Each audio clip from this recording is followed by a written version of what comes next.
इसरो के वैज्ञानिक चंद्रयान 3 को भेज रहे थे सिग्नल। इस बीच चांद पर ऐसा गरजा चंद्रयान 2 नासा तक पहुंची दहाड़। हिल गया चीन। चंद्रयान 3 से पहले ही चंद्रयान 2 को मिली बड़ी कामयाबी। पहले चांद की सतह पर बर्फ और फिर बाहरी वातावरण में खोज डाली ऑर्गन 40 गैस। दोस्तों, आज से करीब 4 साल पहले यानी 7 सितंबर 2019 के दिन इसरो टीम अपने दिल पर पत्थर रखकर एक ऐसा खबर सुनाती है जिससे पूरा भारत मायूस हो गया था। दरअसल उस दिन चांद पर गया भारत का मिशन चंद्रयान 2 लैंडिंग के दौरान फेल हो गया था। वो दिन भारत के इतिहास का सबसे मनहूस दिन था। लेकिन उसी दिन इसरो ने यह ठान लिया था कि चांद पर चंद्रयान 3 को भेजकर चंद्रयान 2 के अधूरे मिशन को पूरा करेंगे और 4 साल तक दिन रात मेहनत करने के बाद इसरो ने पिछले दिनों चंद्रयान 3 को लॉन्च कर दिया है, जो कि धरती का 5वां चक्कर लगाते हुए चांद की तरफ आगे बढ़ रहा है। लेकिन इस बीच एक ऐसी खबर आ रही है जिसने नासा और चीन को हैरान परेशान कर दिया है। तो क्या है वो खबर? पूरी जानकारी देंगे, वीडियो को अंत तक जरूर देखिएगा। दरअसल इसरो का दूसरा मून मिशन चंद्रयान 2 जिसे फेल बताया जा रहा था, वो अब अपनी गहरी नींद से जाग चुका है और ऐसी करामात करके दिखा रहा है जिसे देखकर दुनिया की सभी स्पेस एजेंसीज हक्की बक्की हो गई हैं, क्योंकि अपने लाखों डॉलर्स के मून मिशंस भेजकर जो काम वो लोग नहीं कर पाए, वो अब इसरो का वो मिशन करके दिखा रहा है जिस पर दुनिया ने फेलियर का ठप्पा लगा दिया था। हालांकि दोस्तों, इसरो को अपने इस अंतरिक्ष यान पर पूरा भरोसा था और जब चंद्रयान 2 का विक्रम लैंडर क्रैश लैंडिंग की वजह से तबाह हो गया था, तब भी इसरो ने कहा था कि हमने इस मिशन के 90 से 95% उद्देश्यों को पूरा कर दिया है।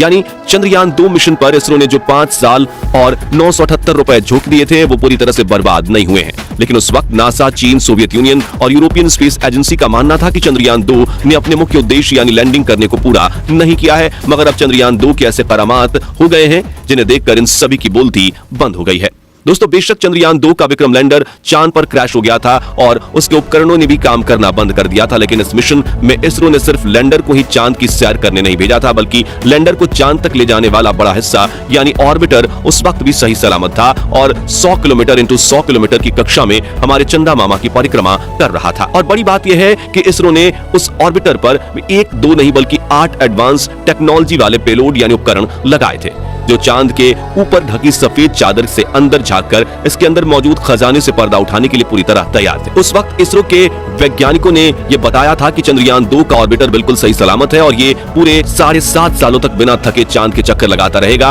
और हमें चांद के बारे में डेटा भेजता रहेगा। लेकिन दोस्तों, वो समय ऐसा था कि लोगों की नजर सिर्फ चंद्रयान 2 के लैंडर पर टिकी हुई थी और ऑर्बिटर को तो लोग भूल ही गए थे। लेकिन अब चंद्रयान 2 के ऑर्बिटर ने चांद के कुछ ऐसे रहस्यों से पर्दा उठाया है कि सुनकर पूरे वैज्ञानिक जगत के अंदर हड़कंप मच चुका है। दरअसल आज तक सिर्फ यही कहा जाता था कि चंद्रमा के पास अपना कोई वायुमंडल नहीं है, वहां के वातावरण में कोई गैस मौजूद नहीं है और चंद्रमा सिर्फ एक एयरलेस बॉडी है। लेकिन अब चंद्रयान 2 के ऑर्बिटर ने इसरो को जो डेटा कलेक्ट करके भेजी है, उसके मुताबिक चांद के आयनोस्फीयर में प्लाज्मा डेंसिटी मौजूद है, यानी कि चांद पर एक पतला वातावरण मौजूद है जिसमें कई महत्वपूर्ण गैसेस हो सकते हैं। चंद्रयान 2 की इस खोज को लेकर इसरो ने बताया कि यान के ऑर्बिटर पर लगे एटमॉस्फेरिक कंपोजिशन एक्सप्लोरर चेस्ट 2 उपकरण ने चांद के एक्सोस्फीयर यानी कि बाहरी वायुमंडल में ऑर्गन 40 यानी कि 40 AR गैस का पता लगा लिया है। बता दें कि एक्सोस्फीयर खगोलीय ग्रह या उपग्रह के ऊपरी वातावरण का सबसे बाहरी क्षेत्र होता है और यहीं मिली ऑर्गन 40 गैस की खोज से हमें चंद्रमा के बाहरी वातावरण के बारे में जानने में काफी मदद मिलने वाली है। इस खोज के बारे में आगे बात करते हुए इसरो के वैज्ञानिकों ने बताया है कि चंद्रयान 2 ने यह ऑब्जर्व किया है कि दिन और रात के दौरान इस ऑर्गन 40 गैस में भिन्नता दिखाई दी है। उनके मुताबिक जब चंद्रमा पर दिन होता है तो ये गैस कंडेंस हो जाती है, आसान शब्दों में गाढ़ी होकर जम जाती है और जैसे ही दिन होता है ये एक वायु की तरह ही रिलीज होकर वातावरण में रिलीज होने लगती हैं। दोस्तों, ये चंद्रमा के वातावरण की सबसे बड़ी खोज इसलिए मानी जा रही है क्योंकि अगर यहाँ ऑर्गन 40 गैस मौजूद है तो हो सकता है कि डीप ऑब्जर्वेशन करने पर हमें चंद्रमा के वातावरण में मौजूद शेष गैसों के बारे में भी पता लग सके। इसलिए हम इस खोज को दुनिया भर के वैज्ञानिकों के लिए एक उम्मीद की किरण जरूर कह सकते हैं। दोस्तों, बता दें कि ऑर्गन गैस खोजने के अलावा चंद्रयान 2 के ऑर्बिटर ने पिछले 4 सालों में चांद के कई रहस्यों से पर्दा उठाया है, उसके बारे में शायद हर भारतीय नहीं जानता होगा। लेकिन चंद्रयान 2 की हर खोज को देखकर काफी लंबे समय से नासा और चीन पानी पानी हो रहे हैं। जैसा कि चंद्रयान 2 के ऑर्बिटर पर OHRC यानी ऑर्बिटर हाई रेजोल्यूशन कैमरा लगा हुआ है, जो 100 किलोमीटर की ऊंचाई से भी चांद की बारीक से बारीक तस्वीरें खींच रहा है और इसने चांद के कई बड़े क्रेटर्स का पता लगाकर फोटोज के जरिए इनकी मैपिंग भी कर ली है।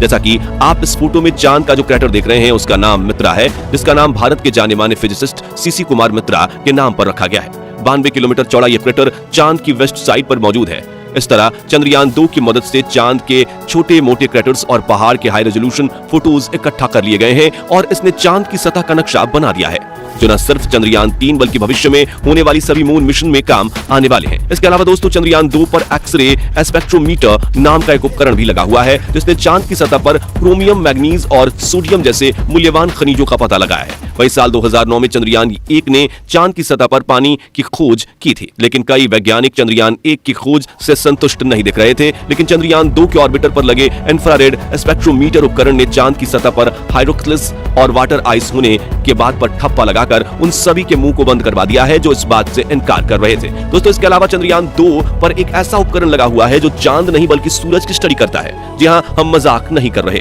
इसरो के वैज्ञानिक हमेशा दूर की सोचते हैं और उन्होंने चंद्रयान 2 पर एक एक्सरे मॉनिटर लगाया है जो सूर्य की सतह पर हो रहे धमाकों की स्टडी करता है। इन्हीं धमाकों की वजह से सूर्य का आउटर लेयर यानी कोरोना काफी ज्यादा गर्म हो जाता है और इन्हीं की वजह से कई बार सूर्य से बड़े बड़े सौर तूफान निकलते हैं जो अपने आसपास वाले ग्रहों और उपग्रहों पर हमला करते हैं। अब अगर आप सोच रहे हैं कि पृथ्वी पर सौर तूफान क्यों नहीं पहुंच पाते, तो बता दें कि पृथ्वी के पास अपना मैग्नेटिक फील्ड यानी कि चुंबकीय क्षेत्र है जो इन किरणों को आसपास धकेल देती है और कई बार ये तूफान पृथ्वी के ध्रुवीय इलाकों में आसमान में चमक रहे ऑरोरा के रूप में दिखते हैं। जानकारी के लिए बता दें कि अगर हमें अंतरिक्ष में जाना है तो इन सौर तूफानों के आने का समय और तीव्रता के बारे में जानना काफी ज्यादा जरूरी है ताकि हमारे वैज्ञानिक इनसे बचने की तकनीक खोज पाएं, क्योंकि कई बार ये सौर तूफान इतने रौद्र रूप धारण कर लेते हैं कि किसी भी चीज को पल भर में जलाकर राख कर दें और अंतरिक्ष में तो पृथ्वी का चुंबकीय क्षेत्र हमें बचाने तो नहीं आएगा ना। आखिर में दोस्तों चंद्रयान 3 से जुड़े अपडेट की बात करें तो चंद्रयान पृथ्वी को अलविदा कहते हुए चांद की तरफ जाने वाले हाईवे को पकड़ने वाला है, जिसके लिए बेंगलुरु में बैठे इसरो के वैज्ञानिक 1 अगस्त के दिन बटन दबाकर चंद्रयान 3 के सभी इंजन को पूरी क्षमता के साथ ऑन करने वाले हैं ताकि चंद्रयान धरती की गुरुत्वाकर्षण कक्षा से बाहर निकलकर चांद तक जाने के अपने सफर में आगे निकल जाए, जिसके बाद चांद पर पहुंचकर चंद्रयान 3 का प्रपल्शन मॉड्यूल इसके लैंडर को खुद से अलग कर देगा जो कि